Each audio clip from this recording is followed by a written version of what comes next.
zulm. No. Go and ask from the one who is the authority in the Quran and Hadith and Sharia, what our Imam is saying, how he defined what is adala and what is zulm. Imam is saying, al-adl. Imam is saying to keep the thing at its place. That is adala. How comes? I'll explain to you more. Suppose this is my ammama. Ammama, and the place for ammama is head. If I am keeping my ammama on the earth or ground or somewhere where the people, they cannot pay respect to it, that is zulm. And if I am keeping my ammama on my head, that is adala, that is adl, that is insaf, that is justice. So that means if you keep the thing at its place, that is adl. And suppose that is socks. Socks, the place of sock is my feet, my foot. If I put my sock here, that is zulm. People, they will say, see, Moulana is mad. He's fool. He's keeping this thing. So the thing is zulm and adala. Adala is to put the thing at its place. Zulm, remove the thing from its place, that is zulm. Now we understand. Quran is saying, Wallahu la yahdil qawma zalimin. Allah will not guide the people, those who are keeping the things which is not the place of that thing, that is the zulm, and that one is the oppressor. So now we understand the person who is beating, of course, zulm. A person who is hitting someone, it is zulm. A person, he is killing someone, that is zulm. A person, he is backbiting, that is zulm. A person, he is blaming someone, that is zulm. A person, he insulted someone, that is zulm. So all these things are zulm, not only this thing. Okay, when we talk about zulm, so I would like to elaborate to our children. Now go, read Surah Al-Hujurat, Surah Sipara number 26. Always, when I am addressing our youth and our children, always I am telling you, see, when you want to, of course, 1/4 of the Quran, praising Ahlul Bayt alayhi salatu wasalam. Allahumma salli ala Muhammad wa ala Muhammad. But especially when I am talking with our youth, I am telling you, see, if you want to read ayat about merit of Ahlul Bayt alayhi salatu wasalam, read Surah Al-Ma'idah, read Surah Al-Ahzab, read Surah Halata, read Surah Inna Atna. If you want to recite the merit of Ahlul Bayt, read Surah Al-Imran. But when I am talking about akhlaq and ethics and moral, always I am telling, I am advising, I am suggesting our youth and our children, read at least 2 surah, not only once. If you read once, repeat it. If you read twice, repeat 3rd time. Why I am telling you? If I brought a book which is very interesting, I completed once, because I witnessed, I have the experience of our friend, when we were in the college, when we were in the house, we brought a new book and it was a good one. I read once. Thereafter, one of my friend, he is asking me, please give me this book. I given to him. Thereafter, another one. And after a few days, the other one, the first one who brought from me, and first he completed, once again he is saying, please give me this book. I want to read 2nd time. I want to read 3rd time.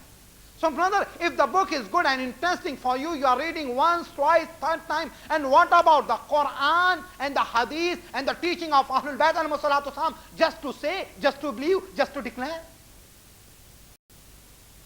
The good one, I am saying it is a good one, but I am not ready to read it. What kind of the acceptance? What kinds of the iman? What kind of the faithfulness? So read once and twice. And about the ilm and knowledge, one more hadith from our first Imam, Amirul Mu'mineen, Ali ibn Abi Talib alayhi salatu wasalam, where our Imam is saying, Ad-dar harfun wa takraru alfun. Lesson is one word. When you are acquiring knowledge, lesson is one word. وَالتَّكْرَارُ أَلْفٌ. But you repeat it 1,000 times, 1,000 times. Repeat 1,000 times. Why? It makes your knowledge lasting and indelible. Because what happens, sometimes we are teaching our children Surah Al-Hamd. They memorize Surah Al-Hamd. They memorize Surah Al-Jumu'ah. There was one Moulana, he has gone to just examine and test the children, and there was one small boy. And that small boy, Moulana asked, see, according to the syllabus, you must memorize 5 surahs. So just tell me how many surahs you memorize. That student is saying, just 6 years old, 40 surahs I memorized. Then Moulana is saying, oh, 40 surahs. Okay, what about if you are memorize 40 surah, that means from the 30th Sipara and before also, it includes. But see, it was the teaching of the parent and the family, they memorized that child 40 surah. Now another example, another side. Continuity is very important, no? Continuity is very important.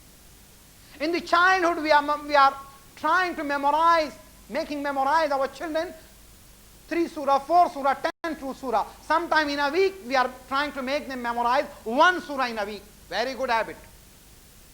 But make it continue. What happened? I know, I witnessed some of our friends when they were small. They are saying, Maulana, when I was small, I memorized Siratul Yasin. Now I'm making mistake in the recitation of Suratul Qadr. See, when we are standing, what we are doing.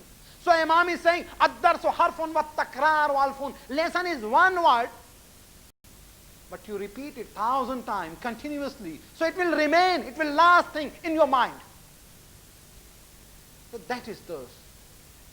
And about the book, I would like to tell you, make it, it's small book, but you start reading. You know, Bintul Khuda.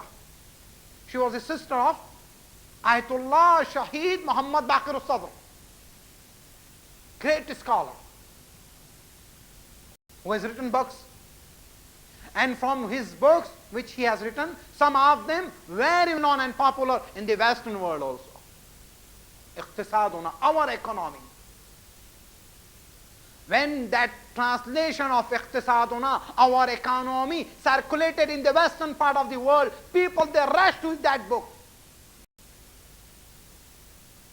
And they said, really, that is the economy system, that is the finance system which Quran and Hadith introduced. You understand? So our one Marja, he wrote, his sister, see, there were 2 brother and sister. They both have chosen their life for the spread of Islam and the propagation of Islam and the tabligh. Sister, what she did? They both were martyred, assassinated in the year 1980. She was writing small books, 1 sitting books. Now if you bring a book, volume is like that, and you tell, please read it. After a few days, after a few months, you go and the book is there. That person is not reading. Because it is not creating any attraction. But the small book, sometimes you are sitting in the bus, sometimes you are traveling abroad, sometimes you are inside the aeroplane, you are reading that book. A small book. Sometimes you are free at your house and the 5 or 10 pages and 15 pages, you are reading those books. So that is very important. So what she did, she started writing book in this small volume. She selected the subject, suppose, right of the neighbor in the story manners. And the people and the children, they started reading those books and she propagated the Islam. See, once when I visited South Africa, before also I met with Ahmad Didat in year 1986 when he visited India.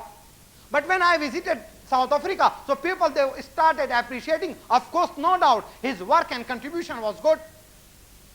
But when I gone there, people, they said, see, he wrote small books, 1 sitting book for the propagation of Islam, Maulana. He has done very good job. I said, he is not the first one. First one was from your community. But this is our mistake.